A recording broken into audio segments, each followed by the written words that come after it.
If you've ever felt completely overwhelmed by portrait photography, or just at a loss of what to focus on to take you to that next level, then come hang with me.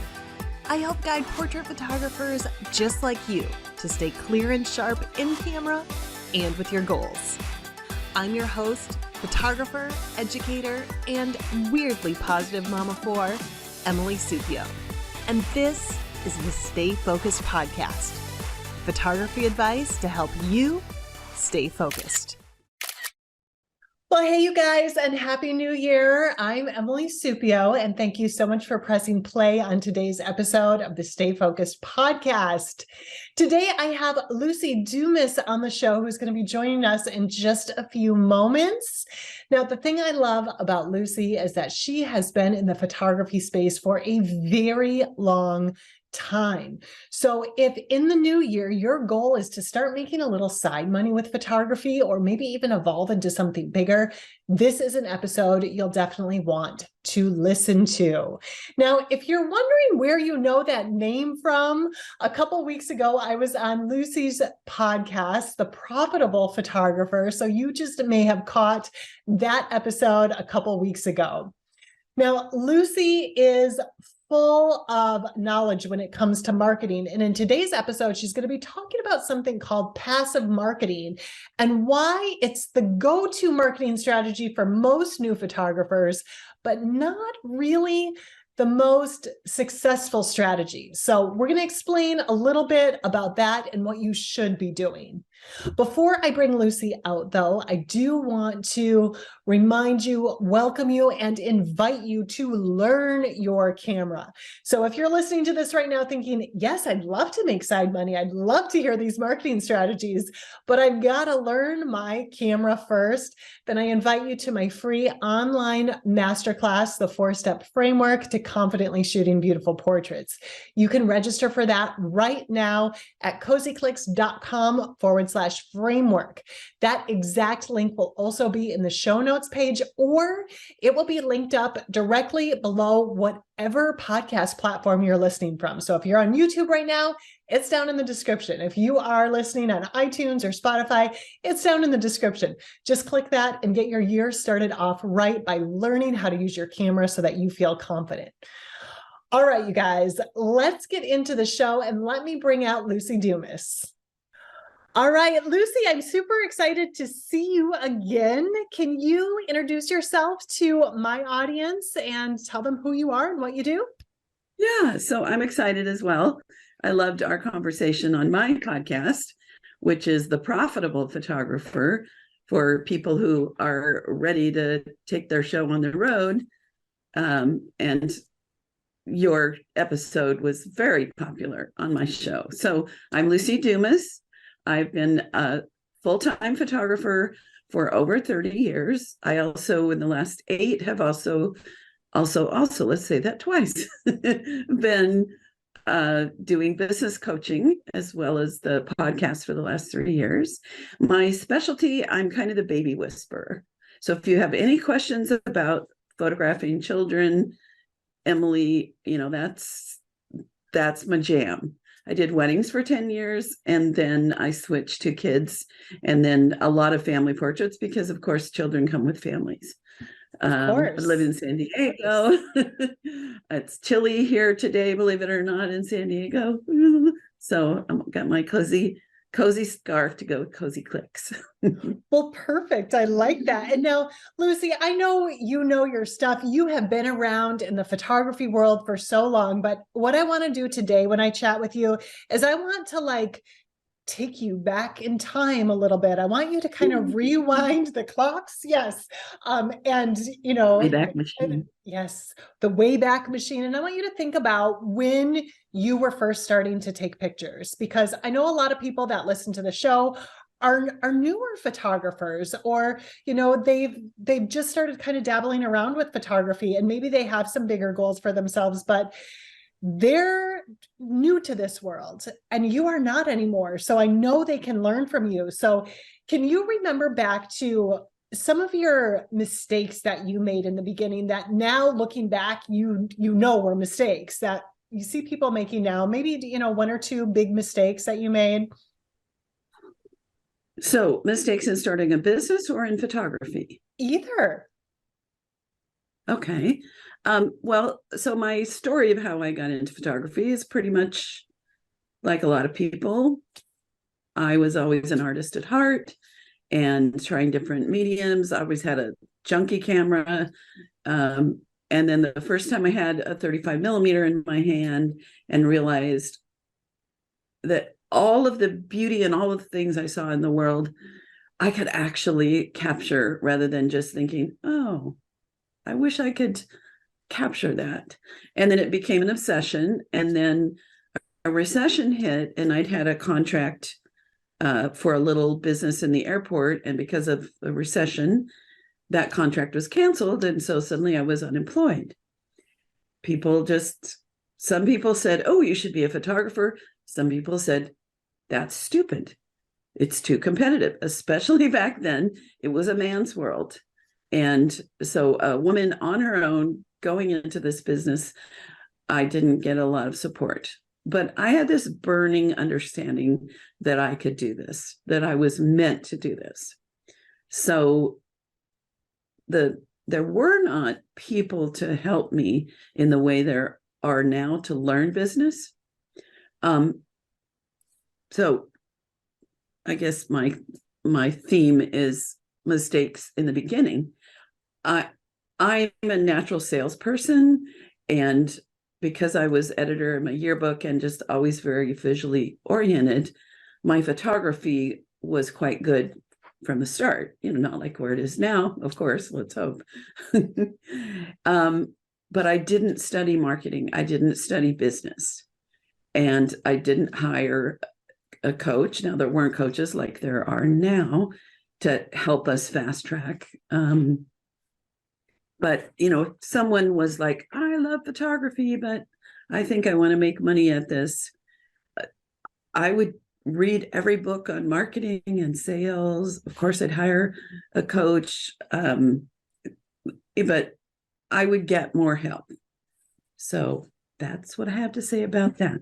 Yeah. And I think that's a mistake a lot of photographers do make, is kind of the photographers and business people in general that, they think they can do it on their own and they try to dabble around on their own. And now it's just like, there's so much opportunity out there. Take it, you guys. Find those people, find these opportunities that are out there now for you, so you can fast track either, taking better pictures or starting your business or, escalating your business even more. So I love that, Luci. Now, you had said something to me about a mistake you made in the beginning in terms of marketing. You said that you limited your marketing to passive marketing. Can you explain what that is to us? What is passive marketing and why is that a mistake? Sure. So now I will say, in the wedding era, I was an awesome networker. I didn't know it. I just like to make friends, and I like to tell people, oh, have you read this book? Do you know about this florist? So I created a whole networking community by accidentally being myself. And then I realized, oh, that works well. I'm going to keep doing that. But then when I switched to children, I advertised in the Yellow Pages, and it worked for me because my ad looked professional, expensive. It was I just said children, and everybody else's ad was like, children, families, passports, this and that, graphically put together by the Yellow Page sales rep team. So mine was beautiful, and I got calls. And then there was a free magazine that was always in the right target market called San Diego Parent. And so I always had a nice ad, and, I spent a good chunk of change for both of those, and the phone would ring. So that was passive. So definitely, if I had my career to do over again, and this was, of course, pre-social media, but I would be much more proactive at marketing. Even, our podcasts, we have to market those, even though people aren't, labor of love that gets people into our world. And, but whatever we do, marketing is important. Yeah. And in a business. Yes. And I like that you kind of said, so you're using the yellow pages, and I remember the yellow pages. Some people listening right now might not quite remember the yellow pages or phone books. No, I just put I just threw mine in the recycle that is only 1.5 inches thick now. So yeah. So like nowadays, today, I feel like that would be like a Facebook ad or an Instagram ad, something like that, that is out there and you're paying for it and you're hoping people will see it and you've got the best ad and they will call you. So that would be an example of like the passive way to passive market right now. But if you weren't, if you want to, so you're saying a mistake would be to not have more marketing strategies going on. So if it's not just passive, if you're not just running ads, what else are you doing? What would be the opposite of that? So I have a little book that's on my website called 10 Big Ideas for Marketing in the Real World. And it's things like networking. Okay, now I'm drawing a blank on all those other 9. So when I did weddings, I did expos. And part of the expo reason was to meet more people in the industry, send referrals to them, and book some weddings. So one of my clients, who now has 2 pet studios, and she's bringing in $1.5 million in sales. But when we first started together and identified that pet photography was going to work for her, she started doing art expos and pet expo booths and doing a drawing, so having like a giveaway opportunity. And so that was another photographer that does pets did a horse show. So like physically getting out in the world. Another one of my clients, she has found vendors that she likes to work with, and they meet once a month for coffee. And so it's their own little community.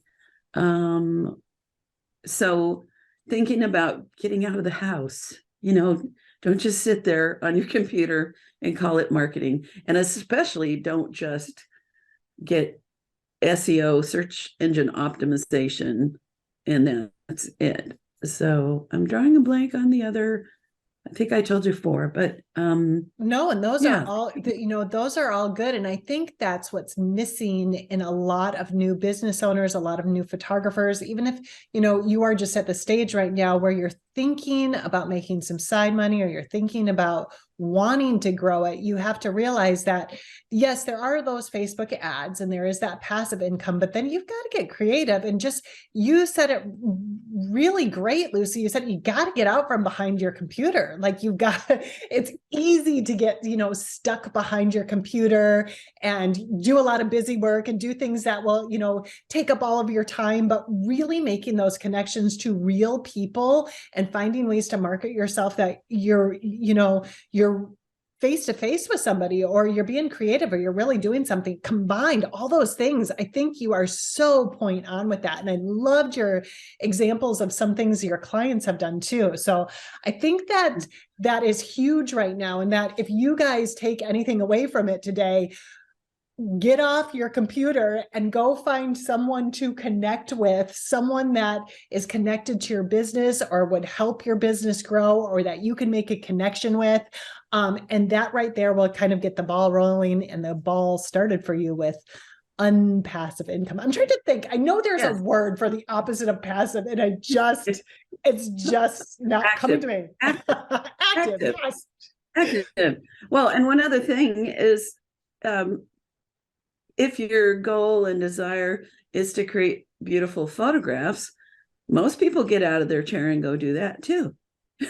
So it's not like it, we getting out in the world, I highly recommend it in all ways. So Yes, yeah. yes, getting out there. Now, Luci, I wanted to talk to you about something. I want to kind of veer just a little bit because Yeah. you also talk a lot about selling actual prints and artwork, and you pride yourself on that. You, for every session, you sell a lot of wall art, prints, canvases. Like, you are not just a shoot and burn kind of photographer. So can you Mhm. talk to us a little bit about that model of business, what that's called, and how that's helpful as a photography business? Sure. And it is actually my superpower. Most people purchase 3 to 7 large portraits, and at least half of them also purchase an album, and I produce it for them. I use a professional lab that's only for pro photographers, business licenses, and so far, wait, what's the word I'm looking for? So forth. Paying taxes on it and all that stuff. So what was your question? Oh, so it's officially now called in-person sales. Mm-hmm. And I was going to mention that one of the mistakes I see, or one of the choices I see a lot of people making, because either it's easy or it's scary to sell, is to be a digital product photographer and not taking the time to work with our clients to help them select the ones they love the most and decide what to do with them and get them, like, if you're watching this on YouTube, I have wall portraits here in my studio that, if those were only digital photographs, I wouldn't even probably, I mean, if I wasn't printing, what am I trying to say? Anyway, printing's good. It's also profitable. And I would recommend that people who are new do not charge anything until you have a portfolio. So do a lot of free work and practice. Tell people, I'm going to gift you 5 8x10s or 2. And I want you to, besides the session, I want to sit with you, show you my work, let you tell me which ones you love the most, so I can learn and feel comfortable with that for no money. Because when you show your work to people that are not family or friends, and you see what they love, your work improves. Because so many times, something that I've absolutely thought was great, a client didn't purchase. Now, I will say, like the photograph that's floating on my head visually, the client didn't buy that, and that got the highest award you can get in the Professional Photographers of America. So sometimes a client is looking for, like, this kid her favorite was sitting on a chair with teddy bears with studio lighting, but he's looking out of a screen if people are listening, and it's because the garbage man was going by and he wouldn't sit on the stool. So I ran and got my 35 millimeter 3200 speed film camera and did some fun things. And so because they didn't buy it, it didn't mean it wasn't worthy. So also trust what you love. But I think I'm going down a bunny trail, and it's sort of okay. So instead of like, oh, I'm going to start just doing photography where I charge a small amount of money and they get digital files, I just giving things away while you're building, and then charge and sell your work to me.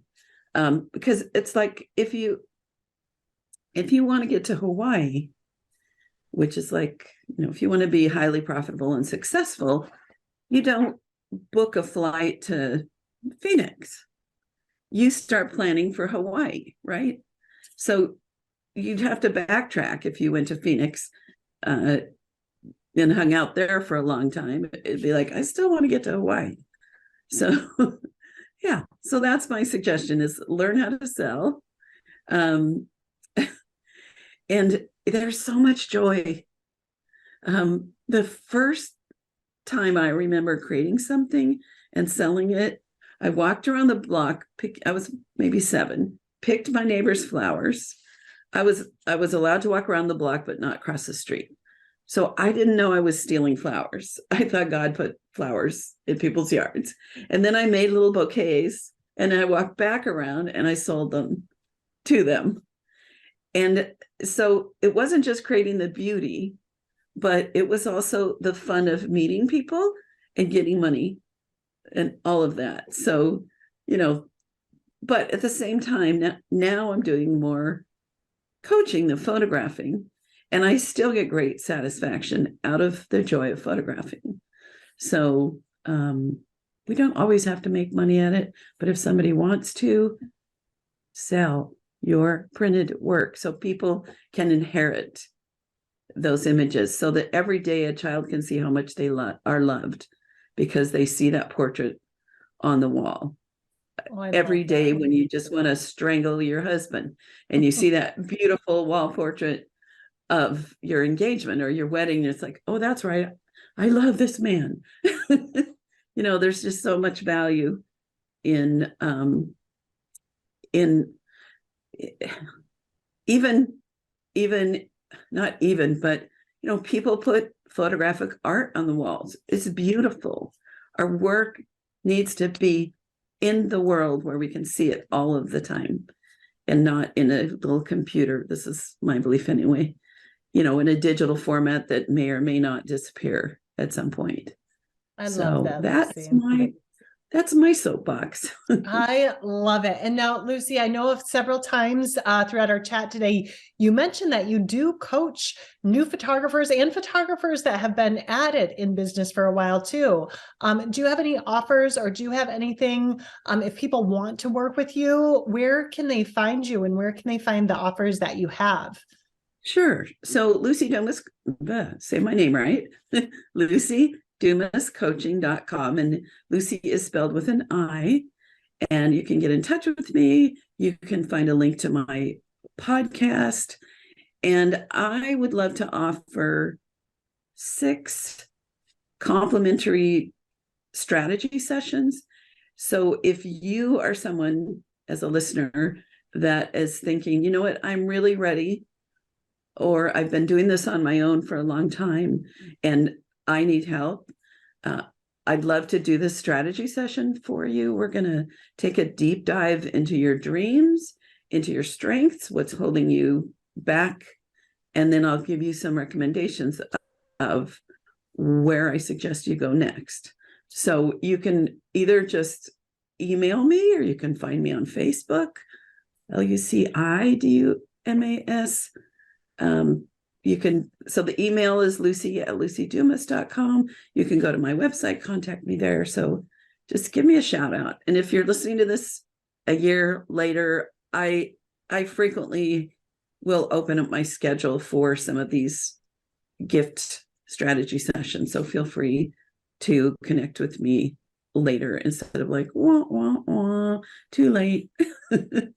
That is so generous of you, Luci. And you guys, you should take advantage of these sessions. And you know what, Luci, if people are watching right now and like you're in the car, you're at the gym, you don't have, a pencil to quick jot down all her information, anywhere you are listening right now. So if you're listening on YouTube, if you're listening on iTunes, if you're listening right on the Cozy Clicks blog, all of that information, all of these direct links and her email will be available there. So just hit the description, go down there, and you can contact Luci and see what she has to offer for you. So if you didn't, catch exactly what she said right there, just like I said, just check down in the show notes or in the description, wherever you are listening right now, and you can get that directly. But Luci, thank you so much for joining us today, for sharing all you have to share with us. It was a pleasure chatting with you again.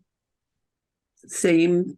Okay. I feel the same. Yes. Ditto. Thank you, Emily. You're awesome. Thank you, Luci. All right. Even though we got a little tongue-tied a couple times and went down a few rabbit holes, Luci has so much to share. And if you have taken anything from today's episode, what I want you to remember is that marketing your business and growing your business or your photography skills or your photography dreams doesn't always come from just sitting behind a computer. You've got to get out there into the world, take pictures, share your work, share your business, share who you are. All right, you guys, thank you so much for tuning in today. And I'm here every Wednesday on YouTube, on iTunes, on Spotify, right on the Cozy Clicks Online Photography School website. So make sure that you tune in next Wednesday for an all-new episode of the Stay Focused podcast. And if you liked this episode or any of the episodes, I would appreciate it if you headed over to iTunes and left a quick rating and review for the show. It would really mean a lot to me. Thank you so much for tuning in. And until next week, here's to staying in focus, in camera, and with your goals. Bye, you guys.